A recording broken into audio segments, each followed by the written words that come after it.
Hello.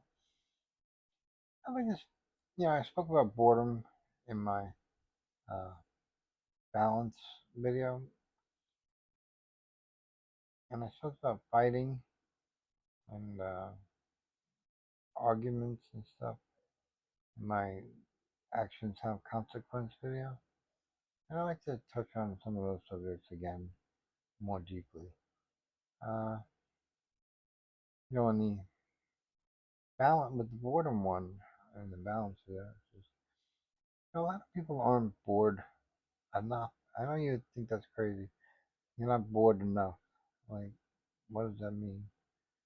Well, if you work all week and you're busy all week and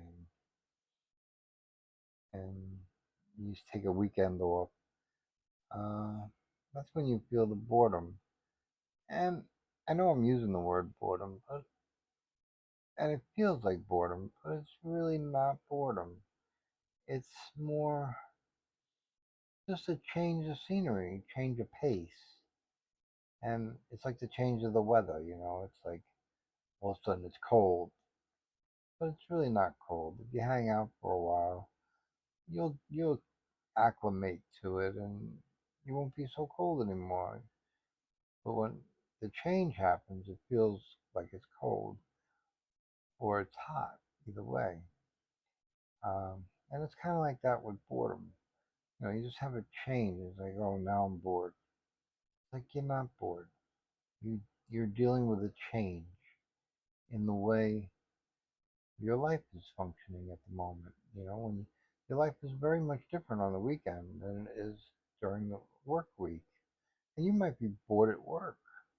You might have a busy time and a slow time. I remember I used to help out my friend with a restaurant, and during the day it's very slow. People sit around and read newspapers and hang out, and you get your order here and there, and you take care of it, but it's not busy, and it's kind of boring. And then all of a sudden, 5 o'clock comes around, and the phone don't stop ringing. There's 20 people in the store, and everything's gone haywire. So you go from one extreme to the other, and the weekend is more busy than say Monday. Um, so, but that's just the ebb and flow of life, and there's nothing wrong with that.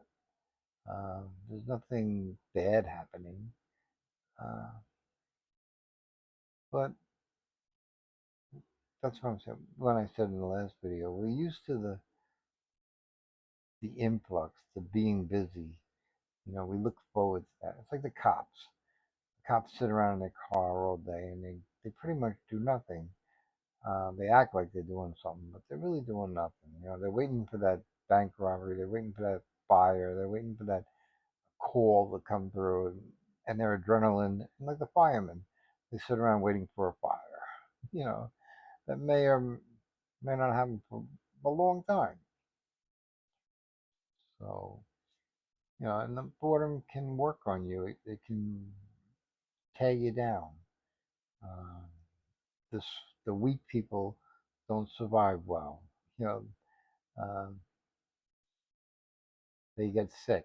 They become mentally ill from being bored. That's why prison has that effect on people. Prison is a very boring place. Sometimes, certain hours. It's again like the restaurant. During the day,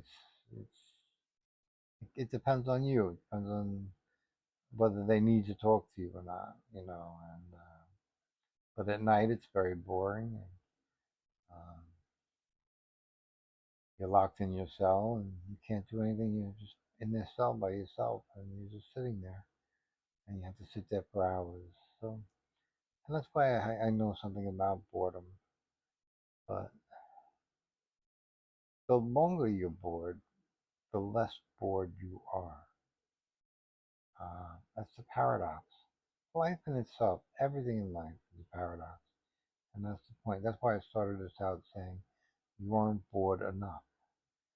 Because you didn't get to that point where the longer you're bored, the less you're bored. Now, haven't worked in 30 years. So, I've had a lot of downtime, and I'm used to downtime, and I'm not bored. And it helps me think clearer. It helps me act better. I'm not flying off the handle. I'm not, never really did. Uh, but, I'm just a calm person. I've always been a calm person. Um, Even when I did crack, I was a calm person, which is usually not the case. And, I had my moments, of course, as we all do. I'm not perfect, but, and with fighting, like I mentioned in the actions have consequences. I was talking more of like a fist fight between two people or a group of people. Um, um, Fighting is more like when you see two people playing chess, they're fighting. They're fighting to win the game. They're it might be quiet as hell. You might not, each one might not say a word, you know, but they're fighting. One is trying to defeat the other, and I think in that parameter is more the way you want to fight with your brain, not your fist. Because the minute you start with your fist, you turn off your brain, and a lot of times you go to the fist because you're bored with the argument. It's not going your way. You can't seem to figure out how to get it to go your way. You're losing the chess game, and you just want to throw the chessboard, throw the chess pieces, and start punching your opponent. And obviously, from that description, you didn't win. You, Nobody would walk away and say, "Wow, he won." No, he actually lost. You know, and patience is hard, and patience is very, very important. And I think you can see it in Trump. He has zero patience. He wants he won the war before he even dropped the first bomb, according to him. And we're still fighting the war, and he hasn't come close to winning. So patience, the long-term effects is going to be humongous. The whole world is turning against us because of one man, um, one boy in a man's body, and that's what he always been. He's always been a boy in a man's body. But and the problem with him being where he is people look to him as an example, and he's the worst example you could ever have. Uh, Young people look and say, "I want to be president. I want to be like him," because they're clueless of what he is. They don't know what they're saying. You know, it's paramount to saying, "I want to be like Son of Sam," you know, and not knowing what Son of Sam is. And Trump is more like Son of Sam than anybody. And, you know, I mean, when you go to a magic show, the magician is very nice. He's very controlled. He he knows exactly what he's going to say. He knows exactly what he's going to do. Pretty much for the whole entire show. Even if he calls people from the crowd, he knows what he's going to do with those people. He has a parameter of ideas of what they're going to do and all that. But if you started going up there and telling them, "Oh, this is how you did the trick. This is how you did the trick. This is how you did the trick," to all his tricks, he would lose it.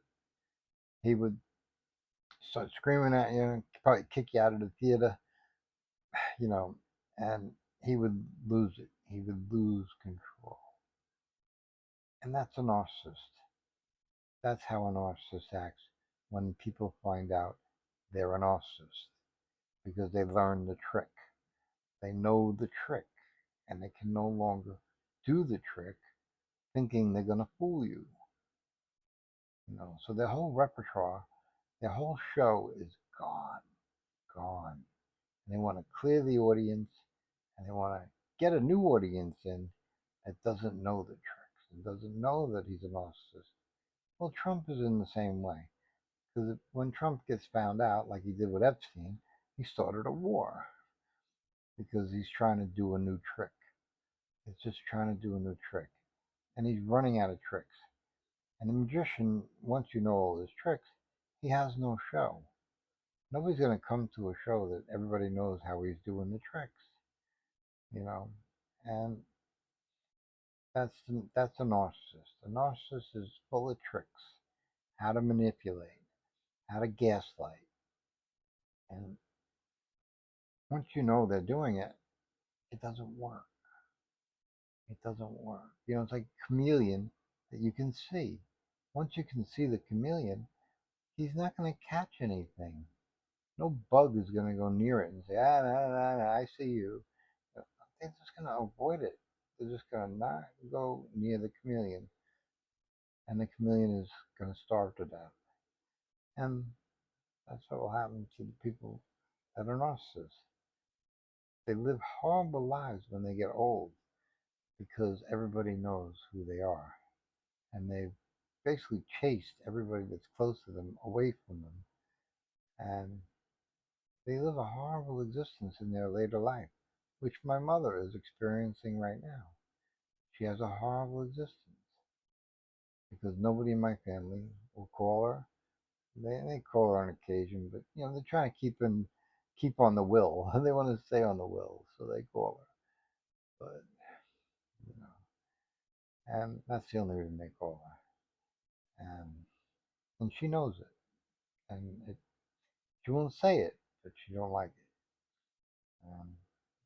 When you're a narcissist, that's what happens when you get old. You live a lonely, lonely life. You see that old lady that chases the kids away and steals the ball from the neighbor kids.